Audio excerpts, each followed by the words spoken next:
Hello my dear friends and net aspirants, welcome back to High Point again, and in this video we'll be looking at a pastoral elegy by Milton, John Milton, titled as Lycidas, which was published in 1638. And before going into the video, let me tell you, if you have not yet subscribed to my channel, subscribe to it and press the bell icon while you subscribe, and also follow me on Instagram for more variety of material, study materials for your NTA NET JRF English Language and Literature Paper 2, and also visit my website www.highpoint.in. There we have divided the indicative syllabus of NTA UGC NET JRF English Paper 2 into 11 topics, under which you will find modules and chapters and audio lectures that we have systematically arranged, simplified for you. And after having the free trial, you can see everything that we are providing there as audio lectures, PDF materials, and previous and practice question paper. If you are interested to have all of them, do visit my website, and also you can join our course as a student from the website itself. If you wanted to know anything more related to the study materials that we are providing, you can use this number or use the Instagram platform to reach out to me. Okay, without wasting time, let's move on to Lycidas. First of all, we will have an introduction about it. Here in this video, I have not done line by line summary. If you want that, you can comment that below in the comment section. Like I said, Lycidas, it was a pastoral elegy. So about John Milton, we have done an individual videos about Milton. I won't give much information in here. You can refer to that video. The link to the video is there in the I button or in the description box. You can see links to my website as well as links to the previous video, which was about John Milton. Okay.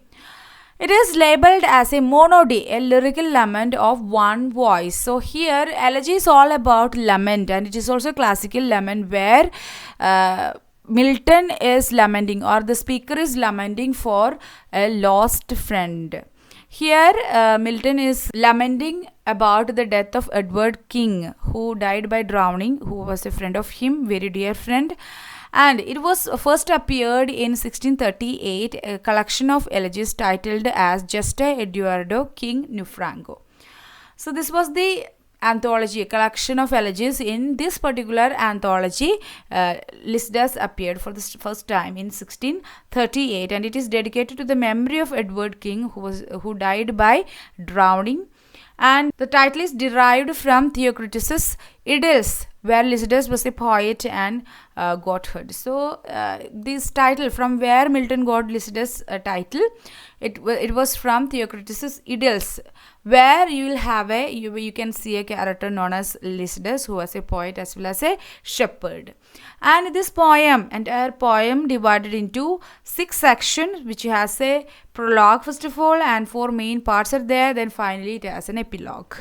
It begins with Milton evoking the muse, explaining the reason for writing this poem. So in the beginning itself, in the prologue itself, you can find Milton is evoking the muse, like classical epic writings. Milton evoked muse, explaining the reason for the writing, for him to write this poem. It's a traditional elegy where you'll find all the traditional elements of the elegy, where you will find mythical figures, where you will find pastoral images, you will find the voice, the speaker is lamenting about a lost person, and where the nature will also participate in that loss of the speaker and lament for him, along with him. So that way traditional elements can be found in traditional elegy. Then here in Lycidas, Milton also gives general reflections of life and death. The poem's speaker, a persona for Milton's own voice, is a fellow shepherd who mourns the loss of a friend with whom he shared duties in tending sheep. So here the speaker is a shepherd. It's actually a persona for Milton's own voice. The shepherd is Milton's own voice, and that shepherd mourns or lamenting the loss of a friend with whom he was sharing his duties of tending sheep earlier. Concludes with Lycidas rising from the dead. The poem concludes with Lycidas rising from the dead, entering heaven, and being entertained by saints. So that's how Lycidas ends. And it is written in iambic pentameter. this is important. Lycidas is written in iambic pentameter. It has 193 lines, so it's a comparatively long poem. 193 lines divided into verse paragraphs of irregular length. So the stanzas are not of regular length, they are irregular. The poem has 193 lines. And it also has changing rhyme scheme too. Even though it is written in iambic pentameter, rhyme scheme is not the same. Transforms king into a symbolic pastoral character, Lycidas. So Lycidas is a pastoral character. So while he was writing this traditional elegy, pastoral elegy, Milton transforms Edward King into a symbolic pastoral character, and King is seen as the lost shepherd, Lycidas. Okay. Now, pastoral elegy. What are some of the qualities and features of pastoral elegy? That's what we are going to see in this slide. In pastoral elegy, the deceased is often recast as a shepherd, and the shepherd is the main character who is surrounded by mythological figures like nymphs, dryads, fauns, etc. So in pastoral elegy, in most of the cases, in pastoral elegy, the deceased or the dead person is often recasted as a shepherd. So that's why it is pastoral elegy. Okay, pastoral symbols and pastoral characters will be there. So the dead person will be recasted as a shepherd, and the shepherd is the main character who is surrounded by all the other characters like mythical figures like nymphs, dryads and fauns, etc. It belongs to Elizabethan poetry. Pastoral elegy was so popular in Elizabethan poetry.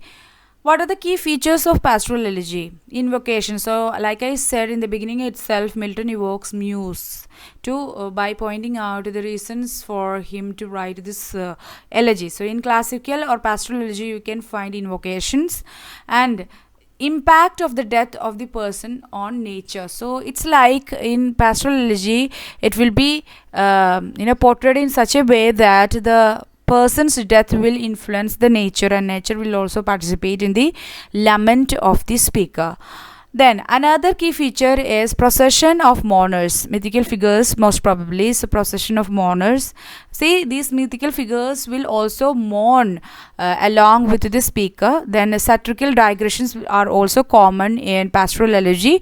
There will be deviations about different topics, and symbolism of death through flowers, refrains and rhetorical questions. So symbolism of death will be there, flower symbols will be there, refrains means repetitive lines will be there, then rhetorical questions which are not actually for giving an answer properly but evoke some thought whoever reading these rhetorical questions. So these are some of the key features of pastoral elegy.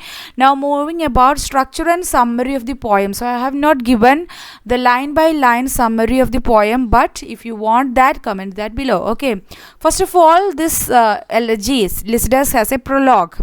So this is an introduction to the poem. It has 24 lines, and here Milton invoked the muse, and also he asked for the help from muse to write this poem. At the same time, he explains his reasons and occasion for writing this poem in prologue as well. Then comes section 1. It elaborates the kind of life both Lycidas and poet enjoyed at Cambridge. So they were friends and they met each other. Edward King and Milton met with each other in Cambridge University. And that relationship, what kind of relationship that they had and enjoyed each other, it was elaborated in section 1, and they are presented as shepherds. Now, they are presented as shepherds, and pastoral imagery is used.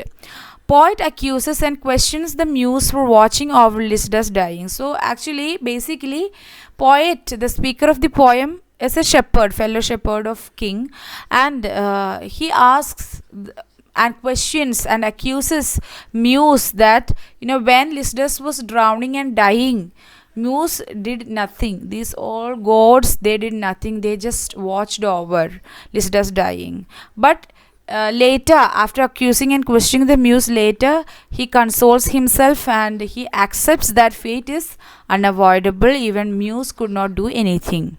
So there ends section 1. Then comes section 2. It's a comment on precariousness of human life. So here we have a digression from the main topic, generally about life and death. Milton is discussing here. Human beings abandons worldly pleasure to get famous. Okay, but fate intervenes at this point in the disguise of death, tragic irony. So we will plan many things, and we will see many things in our life, but fate will intervene in a particular point in the guise of death, and there will be tragic irony, tragic end to our plans and the things that we prospected in our life.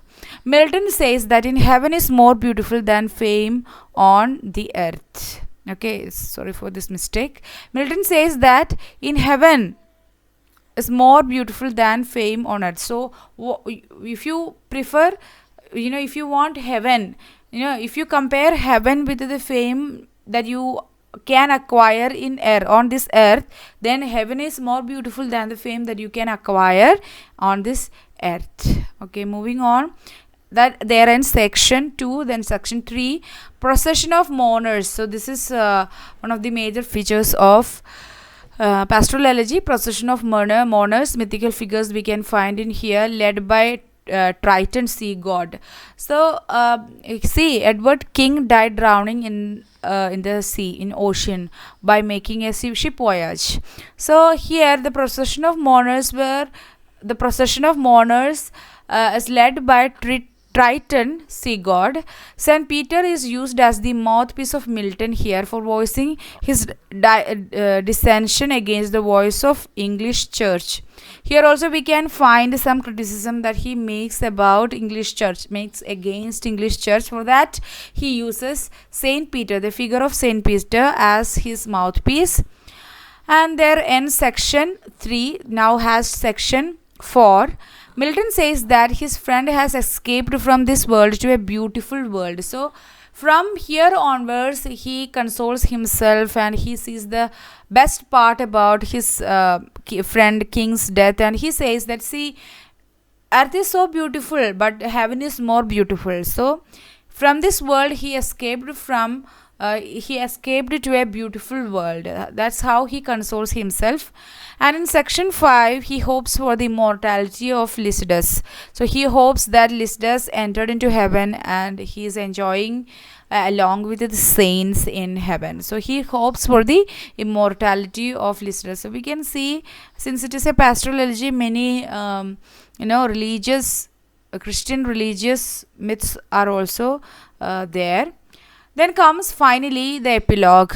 Poet is back to pastoral images. So here again poet is back to pastoral images, and he refers to various Greek pastoral poets in here. And the poem concludes with a determination to face life hopefully, as well as to rise up to great expectations. So even though he was lamenting about the death of the person, but the speaker is left with a beautiful life. So the speaker determines that he is going to face life more hopefully, more positively, as well as he is going to rise up to great expectations. So that's how epilogue ends and the poem ends there. So that was the quick summary of Lycidas. If you want more, and if you want more elaborate summaries, you can suggest that in the comment section. I also want to know any other suggestions, if you have any, to improve my videos in the future. And thanks for watching this video. If you have not yet subscribed to my channel, as well as follow me on Instagram. And do visit my website www.highpoint.in for getting more contents related to NTA, UGC, NET, JRF in a systematic, simplified, as well as affordable way. Okay, meet you in the next video session. Until then, stay tuned to High Point and be happy and strive for the best. Ta-ta, bye-bye.